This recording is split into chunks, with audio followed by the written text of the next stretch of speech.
Bien le bonjour, aujourd'hui on continue sur notre lancée avec les mots de passe. Si t'as pas vu les deux dernières vidéos où je te montre comment faire la page de connexion inscription et comment afficher ou masquer le mot de passe de l'utilisateur quand il est en train de l'écrire, eh bien je te mets les liens en description pour que tu puisses aller les voir. Dans cette vidéo, on va parler de la politique de mot de passe. Qu'est-ce que c'est, à quoi ça sert exactement, pourquoi c'est nécessaire à la sécurité de ton application et surtout dans Bubble, comment est-ce qu'on gère ça.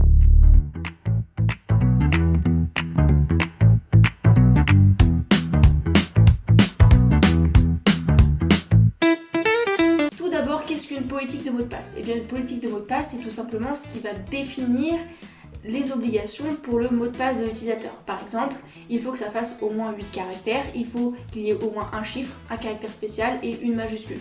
Ça, ce sont des règles que le mot de passe de l'utilisateur doit respecter et c'est toi qui décides ce que tu veux mettre dans cette politique, ce que tu veux exiger à l'utilisateur quand il s'inscrit et donc qu'il crée son mot de passe la première fois, mais aussi quand tu vas faire un reset password parce que à ce moment-là, il va falloir aussi qu'il détermine un nouveau mot de passe et la politique va également s'appliquer. En ce qui concerne les recommandations par rapport au mot de passe, on va exiger au moins 8 caractères. Tu peux exiger même 12 caractères si tu veux.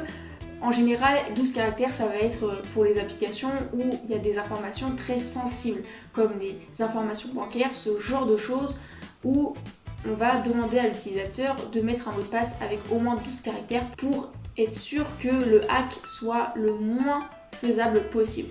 Ensuite, on va recommander au moins un chiffre, au moins une lettre majuscule et au moins un caractère spécial. Plus le mot de passe est long et varié, plus il est difficile à craquer. Pour configurer la politique de mot de passe dans Bubble, eh bien nous allons aller dans Settings. Ensuite dans Général, puis ici il y a noté Define a Password Policy et nous allons cocher. C'est-à-dire qu'on va définir une politique de mot de passe. On va noter le nombre de caractères minimum que le mot de passe doit faire. Donc on va noter 8. Est-ce que ça requiert un nombre? Est-ce que ça requiert une lettre majuscule? Et est-ce que ça requiert un caractère spécial? Bubble va automatiquement regarder le mot de passe de quoi il est composé et en fonction de ce que l'utilisateur a mis, Bubble va soit automatiquement bloquer l'utilisateur, la création de son compte parce qu'il n'a pas mis un mot de passe qui correspond à un de ses critères. Et ensuite, si le mot de passe comporte bien tous ces critères, Bubble va autoriser son inscription. Une fois que tu as déterminé ta politique de mot de passe, eh bien Bubble va le prendre en compte. C'est-à-dire que quand quelqu'un va vouloir créer son compte, si le mot de passe correspond à tous ces critères, eh bien l'inscription est valide. Par contre, si l'utilisateur ne respecte pas ne serait-ce qu'un seul de ces critères, Bubble va automatiquement bloquer la création de son inscription en lui disant que son mot de passe ne correspond pas à un mot de passe valide. Donc pour éviter à l'utilisateur d'être frustré parce qu'il ne va pas forcément comprendre pourquoi est-ce qu'il est bloqué, pourquoi est-ce que son mot de passe ne correspond pas aux attentes, dans le design, on va ajouter une petite information du texte tout simplement qui va lui dire ce que son mot de passe doit comporter au minimum. Donc pour ça, on va le mettre sur l'inscription. Parce que la connexion, son mot de passe est déjà défini. Là où lui, il va définir pour la première fois son mot de passe, ça va être sur la page d'inscription. Donc on va aller sur l'inscription, on enlève la connexion. Et donc c'est sur ce formulaire qu'on va devoir mettre le texte qui permet à l'utilisateur de savoir ce qu'il doit y avoir dans son mot de passe. Sous le champ mot de passe, on va mettre un texte qui va lui dire la bonne pratique à appliquer. On va lui dire clairement à l'utilisateur quelles sont les règles qu'il doit y avoir pour que son mot de passe soit valide. Et ça va permettre à l'utilisateur de ne pas se sentir frustré et de savoir pourquoi est-ce que son mot de passe est valide ou non et à quels critères il doit correspondre exactement. Pour ça, on va tout simplement ajouter un texte sous le champ du mot de passe qui va donner les règles du mot de passe. Le mot de passe doit contenir au moins, je glisse ce texte en dessous pour qu'il soit dans un ordre logique. Je fais un CTRL-C, CTRL-V pour dupliquer mon texte. Et donc là, ça doit comporter au moins une majuscule, un chiffre, un caractère spécial. Je dois noter le nombre de caractères minimum. Donc nous on a mis 8. 8 caractères minimum. Pour que ce soit plus agréable à l'œil, on peut le mettre dans un groupe, on peut styliser cette information. Moi je vais mettre ça dans un groupe que je mets en colonne avec un gap de 4. Le mot de passe doit contenir au moins, je vais le mettre en gras. Je vais le mettre en medium. Ce groupe là, je vais le détacher parce que j'ai pas de style préenregistré par rapport à ça, donc je peux en créer un nouveau. En bordure, je vais lui mettre une bordure en verte avec un background de couleur verte aussi, mais vert très clair. Et je vais lui mettre du padding de 16 et un radius de 4. Et je vais le renommer groupe règle mot de passe. Bien sûr, tu fais le style que tu veux. Si tu veux que ce soit juste du texte qui soit affiché en dessous, c'est possible. Si tu veux que ce soit quelque chose de beaucoup plus discret, tu peux aussi le faire. Bien sûr, tu peux aller t'inspirer de d'autres sites, de d'autres applications. L'objectif, c'est juste de prévenir l'utilisateur, de lui montrer qu'il y a une politique de mot de passe qui est mise en place et éviter sa frustration quand il va remplir son mot de passe et que ce n'est pas accepté. Ce qu'on peut faire aussi, c'est que ce cadre-là s'affiche quand l'utilisateur clique sur le champ de mot de passe. C'est-à-dire que ce groupe-là n'est pas disponible, n'est pas visible à l'utilisateur quand il est sur le formulaire. Et une fois qu'il clique sur le champ mot de passe, les règles apparaissent en même temps.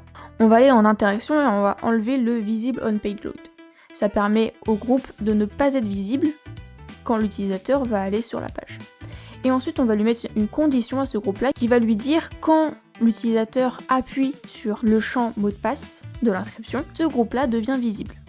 Donc on ajoute la condition when, donc c'est l'input mot de passe inscription. On prend le isFocused, alors cet élément est visible. Et donc là on peut tester. Je vais sur l'inscription et on voit que le groupe n'est pas visible et quand je clique sur mot de passe, quand je clique sur le champ, eh bien nous avons bien l'encadré avec les informations qui apparaissent. Si je vais sur un autre, il redisparaît. Si je reclique sur mot de passe, il réapparaît.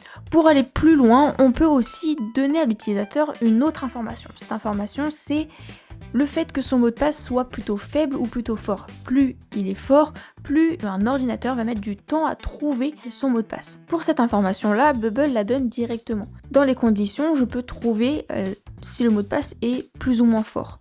Donc, pour trouver ça, je prends l'input du mot de passe, input mot de passe inscription, je prends le password string, et ça va me retourner une valeur. La valeur, elle va de 0 à 100. 0, ça veut dire que le mot de passe est extrêmement faible, et 100, ça veut dire que le mot de passe est fort. Donc ce qu'on va faire, c'est qu'on peut ajouter une jauge qui va augmenter et dont la couleur va changer en fonction de si le mot de passe est fort ou si le mot de passe est faible.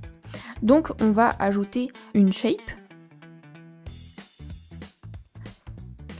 Tac. En height, on va lui mettre 4 et en wide, on va la mettre en fil.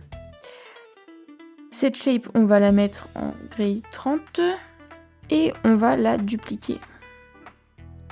On va rassembler les deux dans un groupe qui est en align to parent, qu'on va mettre en main8 0, qu'on va renommer en groupe jauge mot de passe. En weight, on va mettre en fil pour que ça prenne toute la largeur. Et à l'intérieur, on va avoir deux shapes, la shape A et la shape B. La shape A, ça va être la shape qui va être en dessous. Ça va être la jauge qui va être en background, qui va permettre de savoir jusqu'où la jauge peut aller. Donc, on va l'appeler par exemple shape background. Et la shape B, c'est la shape qui va être la jauge qui va changer de couleur et qui va bouger en fait en fonction de ce que l'utilisateur va mettre dans ce champ mot de passe. Donc là, on peut l'appeler directement shape jauge. Donc en background, on va lui mettre du rouge.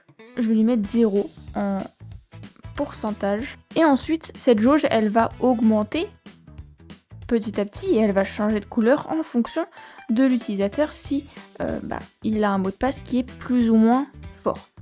D'ailleurs, ici, la jauge, je la mets au milieu à gauche et la shape background au milieu à gauche. Comme ça, elle se superpose correctement. Pour la shape jauge, eh bien, je vais lui rajouter une condition dans when. Je vais lui dire quand le mot de passe inscription, donc je prends l'input du mot de passe inscription, je prends son password string inférieur ou égal à 30, alors je vais avoir un max weight qui va être de 30%. Et je laisse en rouge parce que ça reste quelque chose de beaucoup trop faible. Ensuite, je vais dupliquer cette condition pour lui dire que quand le mot de passe est compris entre 30 et 60, tu me mets la jauge en orange et elle va être de 60% en wide, donc en longueur. En max wide, ce sera 60%. Et ici, dans valeur de son mot de passe, eh bien, elle doit être comprise entre 30 et 60. Donc, elle doit être supérieure à 30 et je reprends mon input mot de passe inscription. Je reprends la valeur de son mot de passe, si il est plus ou moins fort, et je vais lui dire qu'il est inférieur ou égal à 60. Et on va aussi lui changer la couleur pour lui dire tu vas être en orange parce que c'est quand même mieux, mais c'est pas trop ça non plus. On va changer son background et on va changer la couleur et on va la passer en orange. Ensuite, je duplique. Et ici, on va dire que quand c'est supérieur à 60, eh bien, tu vas me mettre en vert et tu vas prendre 100% de la largeur.